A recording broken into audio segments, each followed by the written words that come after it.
learners with a degree in special education from the University of York. She is also a certified reading intervention specialist trained in Autumn-Gillingham approach. Her advocacy has impacted learners across Cameroon by equipping them with both literacy and leadership skills. As lead career counselor for the Ladies Arise and Connect initiative, she empowers young women to break barriers in male dominated fields. Through her personal brand, Alineb, she continues to drive educational transformation and promote the idea that learning differentially is a strength. Welcome board, and the stage is all yours, Njonje Ellis. Thank you. Thank you. Good morning. I would like to start by presenting a small scenario.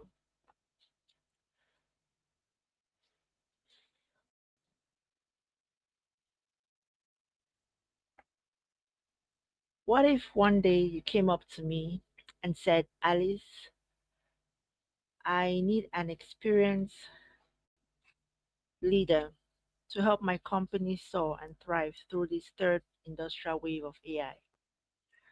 And I said, sure, that candidate needs, I have just the candidate you need. Someone that has all the prime skills for a great leader.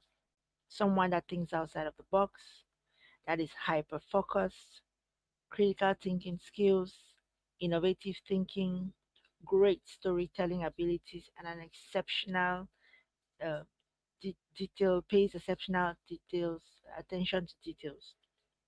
Now, the next flow of that conversation would be you would immediately be excited about the prospects of hiring that person. But then, what if I sat you down and said, this person, if I may add, is dyslexic or has ADHD or in general is neurodivergent. So that person may not be charismatic or eloquent or flamboyant enough.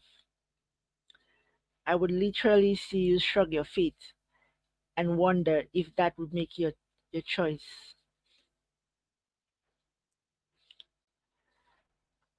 Distinguished guests, visionary leaders, esteemed colleagues, it's a privilege to be here at the WYN conference under the banner of Unleashing Global Object Opportunities, Empowering Entrepreneurs for Sustainable Growth. Today, I stand not just as an educator or an advocate, but as a witness to a transformative truth. Leadership can be taught, cultivated, and ignited in unexpected places, often amongst those whose potentials has been overlooked. My hope is to reintroduce to you the question that challenges tradition and provokes imagination. Are leaders born or are they taught to thrive? And most importantly, can learning diversity and inclusive education provide the innovative route to reimagine entrepreneurial leadership, particularly for women and girls who learn differently? My aim is to add a twist to the old age conversation on whether leadership can be born alongside diversity, disability, or taught as an added skills to individuals.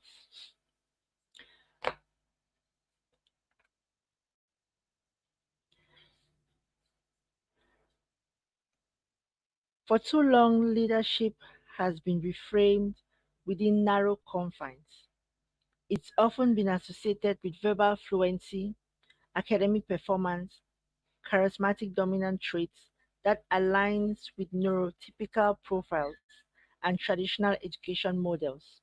This limited view excludes countless individuals, men or women, whose cognitive pathways differ but but whose capacity for innovation, strategy and resilience is no less significant. Harvard Business Review 2020 indicates that only 2% of global ventures capital funding goes to women, and nearly none goes to women with learning differences. Female entrepreneurs often encounter systemic barriers such as bias, limited access to funding, and inadequate network. For neurodivergent women, particularly in under-resourced countries, this challenge is magnified. Their unique perspective and innovative ideas drawn from their disabilities are frequently overlooked due to societal misconceptions about neurodiversity. Many countries and cultures, neurodivergent traits like creative thinking, thinking outside of the box, problem solving skills, being hyper focused on a goal, resilience, attention to details, divergent thinking, which is the ability to generate multiple ideas or solutions which can lead to innovation and strategic advantage. Empathy, willingness to take risks, authenticity, and storytelling. Traits are misunderstood, which leads to stigmatization and exclusion from environments that are aware of how to harness and mold them for their benefit. These traits create an environment where any type of learning difference may lack the confidence to pursue entrepreneurial ventures or may not receive the encouragement needed to showcase their talents. Now, learning difference is not gender bias. It's a condition faced by both men and women. But unfortunately, girls and women with dyslexia, ADHD, or any other learning difference face a dual challenge.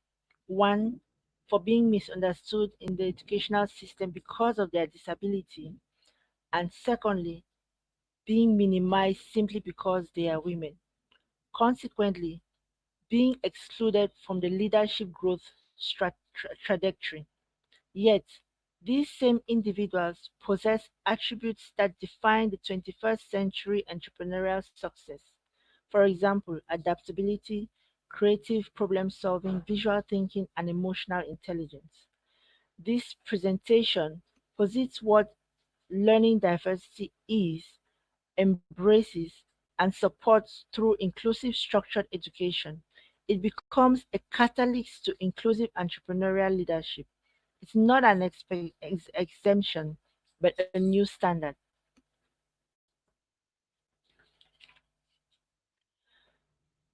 I would love to suggest a new model for leadership development rooted in inclusive, neurodiversity, and informed education. Our model integrates insights from three pivotal frameworks: the Howard Gardner theory of multiple intelligence, the Lev-Vygotsky social cultural learning theory, and the 𝐷𝐸 strength-based model of neurodiversity. These three models stand as the foundation of this new leadership framework. Howard Gardner disrupts the IQ paradigm, showing that leadership can arise through interpersonal, spatial, and kinetic intelligence, not just linguistic or logical strength. Lev Vygotsky's leadership is learning, is social construct. It flourishes in environments where collaboration and mentorships are prioritized. Aid and Ed, in their book The Dyslexic Advantage, the authors reveal that dyslexic minds often excel in narrative reasoning, pattern recognition, and big picture thinking, traits crucial for innovation and entrepreneurship. This framework collectively suggests that leadership is not just a fixed trait, but a developed capacity. The key lies in the environment.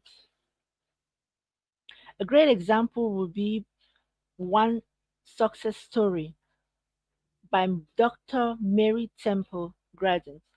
She's a PhD doctorate. She's also a prominent proponent in the humane treatment of livestock for slaughters. Grandin is a renowned consultant. She's also a recipient of the James Beard Foundation Award. Today, she teaches courses on livestock behavior and facility design at the Colorado University in the USA. What made her stand out, you may ask? In her field, she has the ability to see and recognize patterns, which solves problems and consistently puts her ahead of the curve. But also, Dr. Temple is autistic, with all the characteristics of one. Her success story illustrates the perfect blend of these three theories, and it's just one of the many stories of success. To further explore these theories in practice, I constructed an 8-month quantitative study across 6 Cameroon schools, working with 30 girls aged 10 to 18 who had undiagnosed and unsupported learning differences, particularly dyslexia.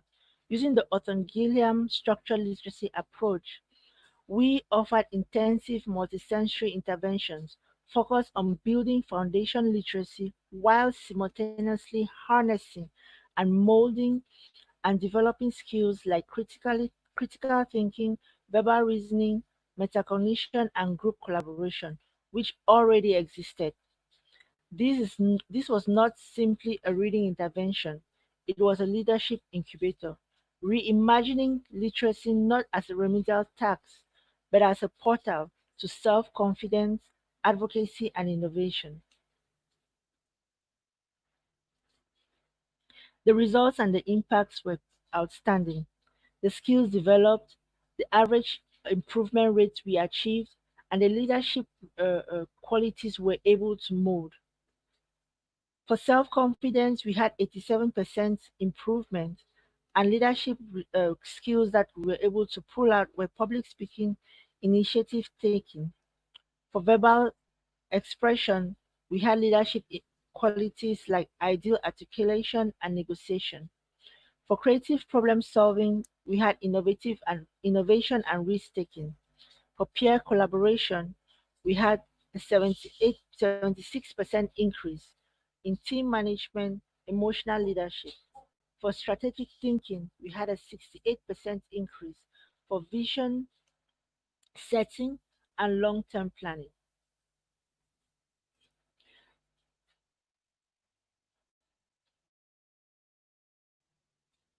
Now, I would like to present one more case study. We had a girl during our research called Sandra, age 14. She arrived nearly nonverbal and was unable to read at her grade level.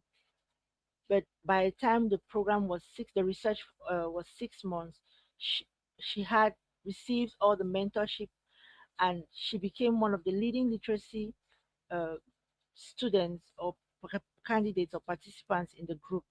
Sandra was not a born leader, but she was taught to thrive in a space where people could finally see her abilities in her disabilities. The insight and interpretation of this research: leadership is teachable. If structured, if put in a responsive teaching program, can awaken dormant skills. Neurodivergent learners are, are entrepreneurial by nature. Their adaptive thinking mirrors startup resilience. Inclusive education develops the whole learner. It fosters agency, vision, and belonging. A new model entrepreneurial leadership model. If if we are to build a resilient global economy, we must diversify who gets to lead. The future entrepreneur is not necessarily the fastest speaker or the top test scorer. She or he may be a reflective visual thinker, the pattern recognizer, and the empathetic storyteller.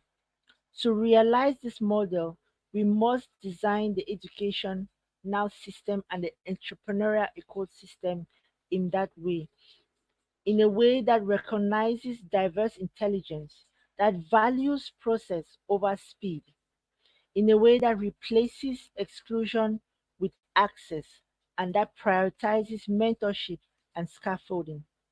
This is not just idealism, it's an innovation, it's an innovative strategy. Now, how do we transpose this model for entrepreneurial women, for women in entrepreneurship?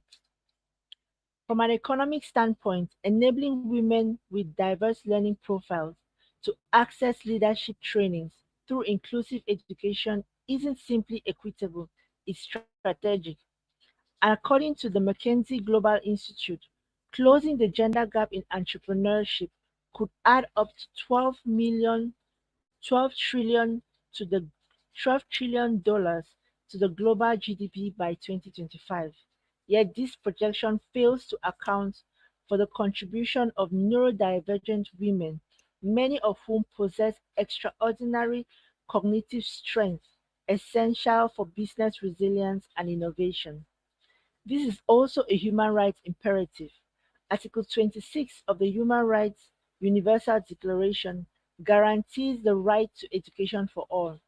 Denying dyslexic or neurodivergent girls accessing to literacy and leadership pathways is not just a systemic oversight, it's a rights violation. Inclusive education is not a luxury, it's compliance with global justice and gender equity. By integrating this inclusive approach into entrepreneurship incubators, vocational programs, and business schools, we can create ecosystems where women can learn differently and are no longer put on the margins. They are at the center, they're driving the impact and disrupting the market, as well as shaping the future while being authentic to their diversity. Policy recommendations. To implement this vision, we must reform teacher education, equip all teachers, all education stakeholders with tools to identify and support learning difference, embed structural literacy into the national curricula, make evidence-based multisensory learning a standard, establish neurodiversity multisensory design accelerative programs specifically for cognitive diverse females entrepreneurship, engage private sector holders, and encourage inclusive hiring, mentoring, and investment practice.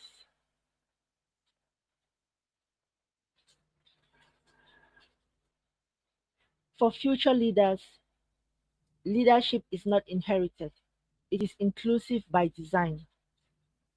When we teach girls to read with dignity, think with freedom, and speak with purpose, we do more than educate, we transform the economy, the society, and the future.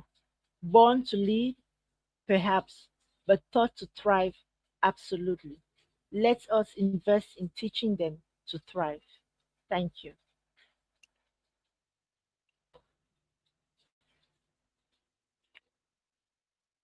If there are any questions,